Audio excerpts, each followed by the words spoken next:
দর্শক আপনারা দেখতে পাচ্ছেন যে ট্রেনটি রুখে দেওয়া হয়েছে, সেটি কিন্তু এখানে দাঁড়িয়ে গিয়েছে।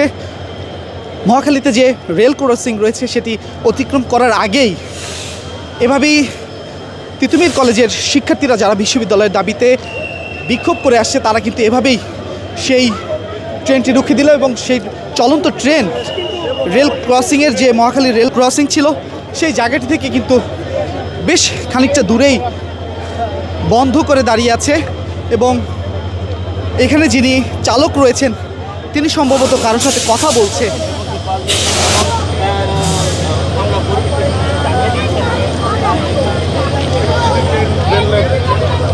দর্শক এই মুহূর্তে কিন্তু আমরা রয়েছি মহাখালী রেল ক্রসিংয়ের ঠিক কাছেই, যেখানে তিতুমির কলেজের শিক্ষার্থীরা লাল ফ্ল্যাগ দিয়ে চলন্ত ট্রেনটি বন্ধ করে রেখেছে এবং তারা অবস্থান করছে মহাখালী রেল ক্রসিংয়ের উপরে। দর্শক এই মুহূর্তে আপনারা দেখছেন কালের কণ্ঠ এবং তিতুমির কলেজের শিক্ষার্থীরা তারা 30 তারিখ থেকে যে আন্দোলন করে আসছে তিতুমিরকে বিশ্ববিদ্যালয় করার দাবিতে, সেক্ষেত্রে আজও কিন্তু তার আন্দোলন অব্যাহত রেখেছে এবং দুপুরের পরপরই কিন্তু তারা তিতুমির কলেজের সম্মুখে তাদের যে অবস্থান কর্মসূচি ছিল তারা সেখান থেকে বিক্ষোভ মিছিল করে ধীরে ধীরে অগ্রসর হয়ে মহাখালী রেল ক্রসিংয়ের সামনে এসে অবস্থান নেয় এবং যখন কমলাপুর রেল স্টেশন থেকে একটি ট্রেন ছেড়ে আসছে সেই চলন্ত ট্রেনটিকে লাল ফ্ল্যাগ দিয়ে তারা রুখে দেয় এবং সেই ট্রেনটি কিন্তু এখানে দাঁড়িয়ে আছে এবং চলুন আমরা একটু কথা বলি। ট্রেন মাস্টার যিনি উনিও তো আমার সিগন্যালটা বুঝতে পারছে এবং উনি ট্রেনটা থামায় নিচ্ছে। এইটাও উপকূল এক্সপ্রেসই। ট্রেনটা হচ্ছে নোয়াখালীগামী উপকূল এক্সপ্রেস।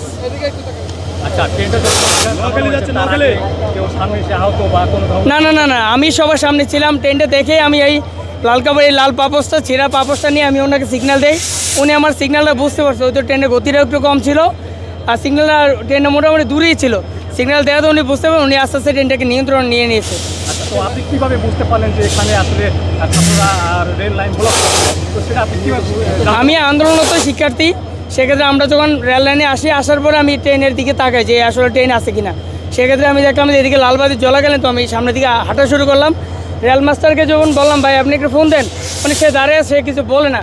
তখন আমি দেখতেছি ট্রেন, উনি বলে ট্রেন চলে আসছে, আমার কিছু করার নেই। আচ্ছা, একটা বিষয় জানতে চাই আপনার কাছ থেকে, এই যে ট্রেন অবরোধ করে রাখলেন, কতক্ষণ থাকবে এটা অবরোধ? এটা হচ্ছে আমাদের আন্দোলনের গতিপথের উপর নির্ভর করবে।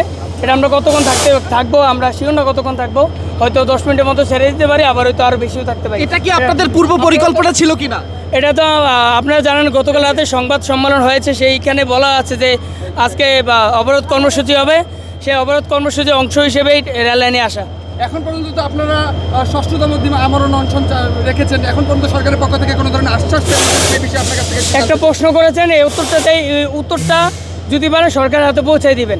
দেখেন আমাদের এই দাবিটা যৌক্তিক কি অযৌক্তিক সেটা জানার জন্য হলেও শিক্ষা উপদেষ্টা এই জায়গায় আসা উচিত ছিল। যে জায়গায় আজকে 6ষ্ঠতম দিন, এখন পর্যন্ত শিক্ষা উপদেষ্টা শিক্ষা মন্ত্রণালয় বা সরকারের পক্ষ থেকে আমাদের এই জায়গায় এসে তাদের যে শিক্ষার্থীরা অনশন করছে সেটা জানার প্রয়োজন বোধ করেনি। আমাদের দাবিটা অযৌক্তিক যদি হয়ে থাকে এখানে এসে আমাদের সাথে কথা বলার প্রয়োজন বোধ ছিল যে তোমাদের দাবিটা ও যৌক্তিক কি অযৌক্তিক সেটা জানার জন্য হলো এখানে আসা উচিত ছিল। আপনারা দেখেছেন যে গতকাল রাতে পঙ্গু হসপিটালে যে আহত রুগীরা তারা যমুনা অধিপতি থেকে গেছে প্রধান উপদেষ্টা কার্যালয় সেখানে। তো সেখানে যাওয়ার পথে হাসনাত আবদুল্লাহ ভাই তিনি কিন্তু আমরাও বৈষম্য বিরোধীর এই 24-এর যোদ্ধা, এখানে প্রতিটা শিক্ষার্থী 24-এর যোদ্ধা। দেখেন উনি যখন ওইখানে যমুনার সকল আহত রুগীরা চলে গেছে, উনি সেখানে চলে গেছে গিয়ে ওইখানে তাদেরকে বুঝানোর চেষ্টা করেছে, যে তাদেরকে বুঝেছে আমরা কি তাদের ভাই না, তাদের ছোটো ভাই না।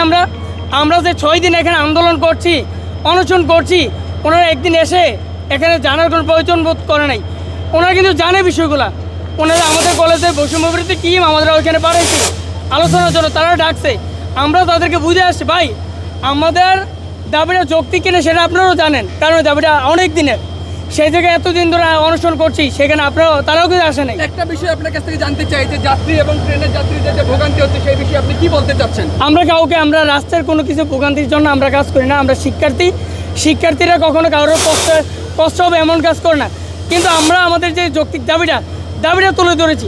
দেখেন গতকালকে শিক্ষা উপদেষ্টা একনেকের সম্মেলন থেকে বের হয়েছে, কিন্তু উনি কী বললো, তিতুমিরকে বিশ্ববিদ্যালয় দেওয়া অযৌক্তিক। তিনি বললেন যে যদি যোগ্যতার দাবিতে যদি বিশ্ববিদ্যালয় করতে হয়, তিনি রাজশাহী কলেজ থেকে পড়াশোনা করে আসছে, রাজশাহী কলেজকে তিনি বিশ্ববিদ্যালয় করার জন্য ঘোষণা দিছে। এবার তো আপনি চিন্তা করেন কতটা অথর্ব চিন্তা ভাবনা মানুষ হলে এমন কথা বলতে পারে। যে জায়গায় তার সন্তানরা 6 দিন যাবত এই জায়গায় অনুসরণ করছে, সেখানে সে বলে যে যদি বিশ্ববিদ্যালয় করতে হয় আমি আমার রাজশাহী কলেজকে বিশ্ববিদ্যালয় করাবো, কারণ রাজশাহীর প্রতিটা বিল্ডিং কার্জন হলের মতো। আপনার এই বিবেক, আপনাদের রাষ্ট্রের কাছে প্রশ্ন, আপনাদের বিবেককে চিন্তা করুন। আপনারা কতটা অসুস্থ মস্তিষ্কের মানুষ হয়ে গেছেন যে আসলে আমাদের এই অনশন যদি অযৌক্তিক হয়, তার মধ্যে আপনারা কী ধরনের কথাবার্তা বলা দরকার আর আপনারা কি বলছেন?